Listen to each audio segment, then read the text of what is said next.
We have audio. You make a mic on? That has a mic. No, it's good. It's good. It's off the web. Anyway, hey, this is John. This is Don. It's Charlie. All things. All things paranormal. Hey, guess what?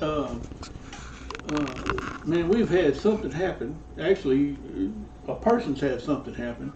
And I tell you what, he's going to go ahead and explain it now, what he was saying. What was the time frame, though, on the video? Oh, yeah.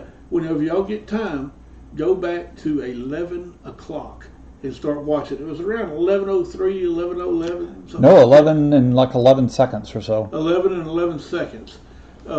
Something happened. You even got some sound and some the EMF goes off and stuff like that. Anyway, what happened to you, Charlie?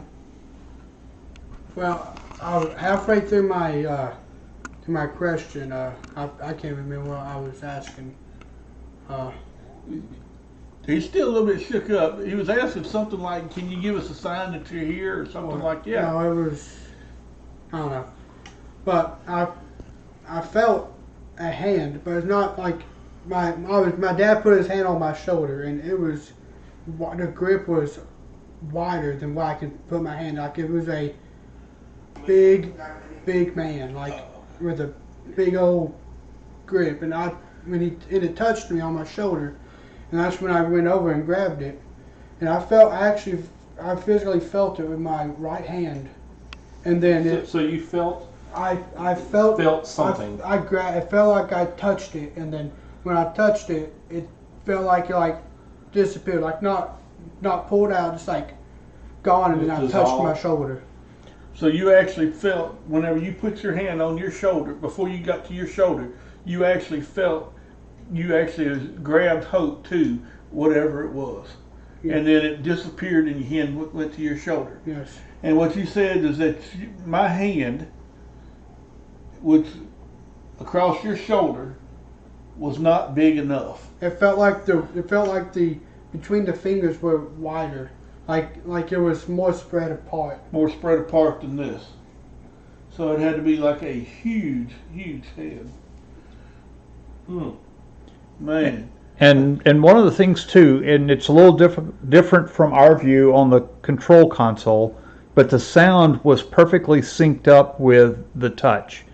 I think on the Facebook streaming, I think it's delayed just a little bit. So you hear the slap, and then you see the reaction. So there's a little bit of difference there, but from the control room side, where we have everything running through the electronics, it was exactly the same time frame. Yeah, you hear like a big thump, and then you can see the reaction on his face, like shit, like hey, something just happened. And then he stands up, and let me tell you something. A few minutes afterwards, I'm sitting over here watching him, still on the screen. You can see his hand moving around, and he was really affected by whatever it was. So let me tell you something. Whenever something reaches out there and grabs you, and you go grab hold to it and it disappears, heck yeah, that's got to do something to you. Yeah, and the next thing is that but prior to that, for me, well, if y'all was to watch, y'all can get up there and I can say, well, I think I could feel I got a headache. We've been getting the EMF meter going off and back and forth and stuff, but I was in here watching some of the evidence, and I thought I seen something shoot across the screen, like a light or a bug or something like that prior to this happening. We have to review the evidence and see for a fact, but that's what I think I saw. We got a couple different angles. We got another different angle. We need to look at it too, but we're not going to break it down right now. But anyway, let's see if we can pull this up real quick while y'all are talking.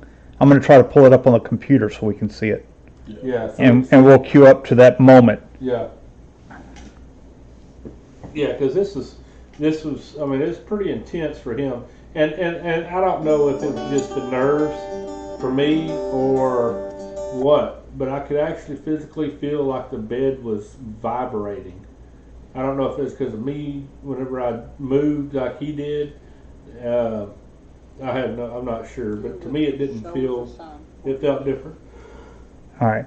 So since we're using the laptop screen, we can't tell if we're perfectly lined into this. So let us know if it's not working right. Do Do something that shows you're touching.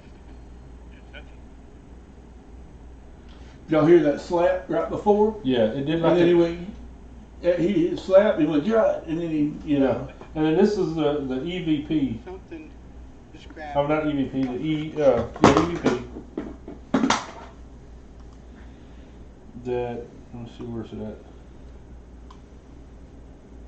I hear something. You hear?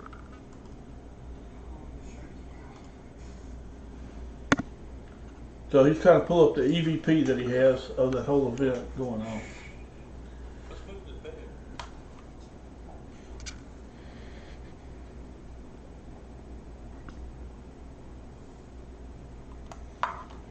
Alright, so this is the audio that I got on an EMF meter. EVP. Man. Or EVP meter. Do something that shows you're Is it touching? So did you hear the EMF go off? Started to go beep in that whole event, It was all at the same time.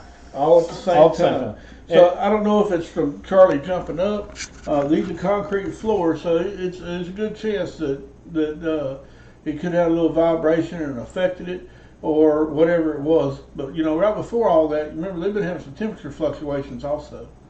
Yeah, and you can really hear the noise on the EVP for the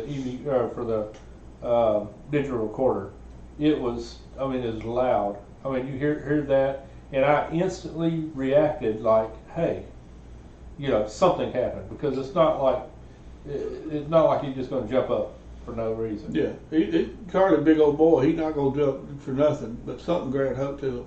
And Well, started he didn't moving jump whenever the table moved, and Martha. back. That's right. Yeah. Well, there's a difference between moving a table, which I can do, and something that I cannot see behind me, or wherever it was. It felt like the hand was, behind me, but that's different when I can't see it and it's behind me, and something touches me. Yeah. Yeah. Something molested you. And another thing to describe it as is it was top of it was. I mean, you could feel the touch of it, but you can also feel a kind of cooling sensation. It was cold. It kind of like not. It didn't even rush. It was just right there, and then it was gone. But I didn't.